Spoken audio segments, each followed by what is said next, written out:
Okay, so in this first video, we're going to talk about defining our customer.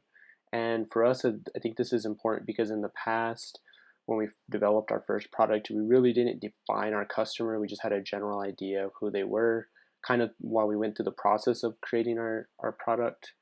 At that point, then we kind of learned and through that process, we defined our customer, but we really didn't define our customer and then go out and talk to these specific people to kind of understand what their problem was.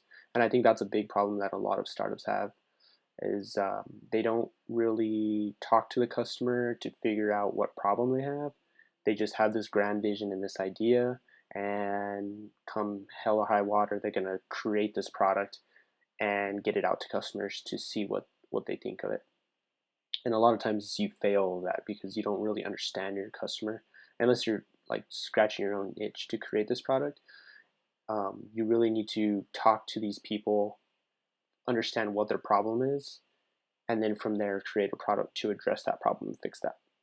So now that we're creating this new product for Wusk, we're going to go back and really focus on our target customer, define that customer, talk to a large amount of these customers to really understand what their problem is, and hopefully from there we'll be able to define a product.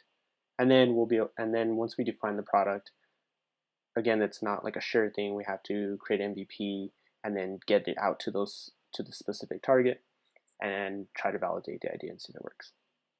So right now we're going to kind of talk about defining your target customer, and this is something like you can look at do a lot more research online, but I kind of want to just show you the process that we're doing and kind of get a practical, like real life example of what we're doing. So I created a Google Doc here, and the link is in the description, or if you're watching this on our blog, then the link is down there. But this is kind of a worksheet to define and kind of understand who your target customer is.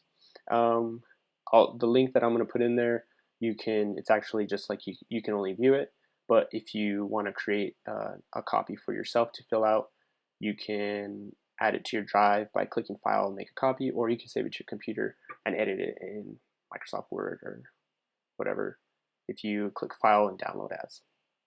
So, so the goal here is to define a customer and to kind of figure out who we're going to create a product or service for. And we have to be very specific here because if we're not very specific, if we just have this really general idea, then the product that we're creating right now may not work for all of these different types of customers. And also we want to define and find the early adopters who are going to be willing to try our product to have this problem and are going to be willing to try a kind of quick and buggy MVP.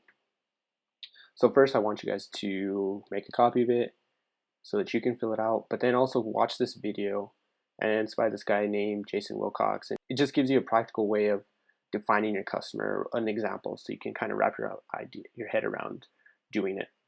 So we can kind of look at the one that we filled out. So we said, who's our customer? And we said, and since we're focusing on YouTube creators, we're saying a person who creates videos on YouTube and wants to makes money through YouTube. So there are people that just want to make fun videos. They really don't care about making money. We don't want to create a product for those. We're really interested in creating a product for people that create videos on YouTube and they want to make money through YouTube. So what problem do we think, and emphasize think, they have? So this is something, it could be very general.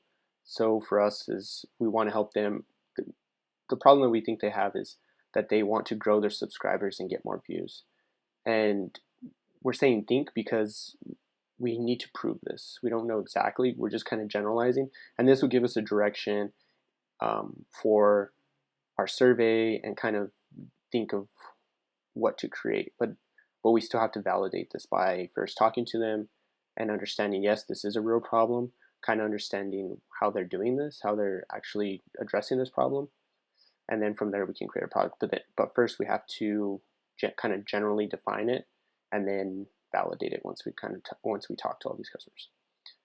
So then we say their age. For us, we're saying they're 16 to 35. They could be male and female. Location or worldwide. So some of this could be really useful if you're providing a service for local customers in your city, or if you're making a product specifically for females, right? You don't want to be interviewing males or you want to be focusing on females. And then job, for us, this is really broad.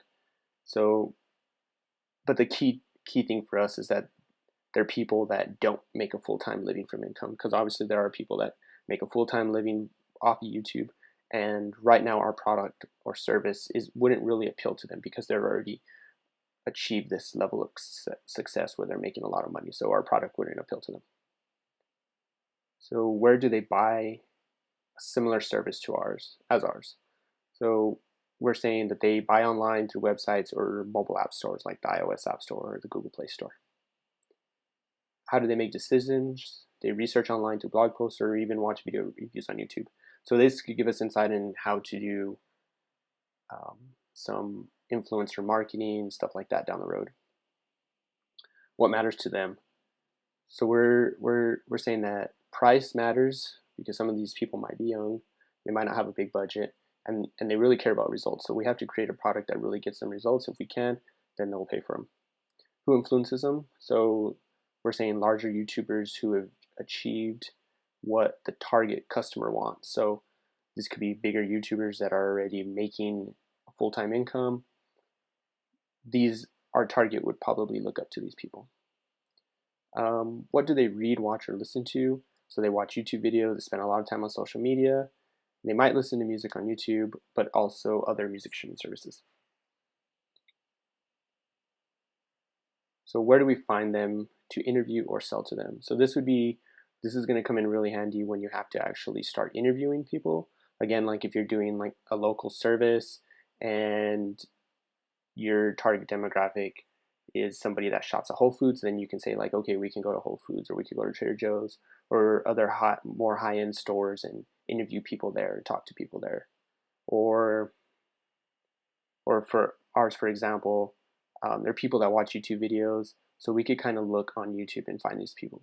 So we're saying we're going to search on YouTube, we can find their email address, and they have to fit within a certain target, which we're defining as having between 100 and 500,000 subscribers and post 2 videos a month. So you can, in the additional characteristics, you can add more key characteristics that your target customer might have that would help you learn who they are, and then later on help you target these people whenever it's time to actually do surveys and stuff. So then it's useful to create like a character story so you can kind of wrap your mind around and envision these people. So we're going to say John is a 19-year-old YouTuber who is still in college. He creates gaming videos each week and wants to be able to make a part-time income from YouTube. So that really helps me visualize like who this person is. And as we're going through the process of searching for these customers, interviewing them, creating a product, it really helps you to think of the person and envision them using your product or how this would help them. So yeah, so that's pretty much what we're doing right now for customer discovery. If you have any suggestions or tips, leave them in the comments or shoot me an email. And then once you kind of get this defined and you have your target customer defined well, then the next step would be to create your survey, and then from there actually finding these people and getting surveys completed. And those are the next steps that we're going to take from here. So again, if you have any questions or comments, tips on what we can do or feedback, leave them in the comments below. Also subscribe to our channel to kind of keep up with what we're doing and get the next video, and we'll see you soon.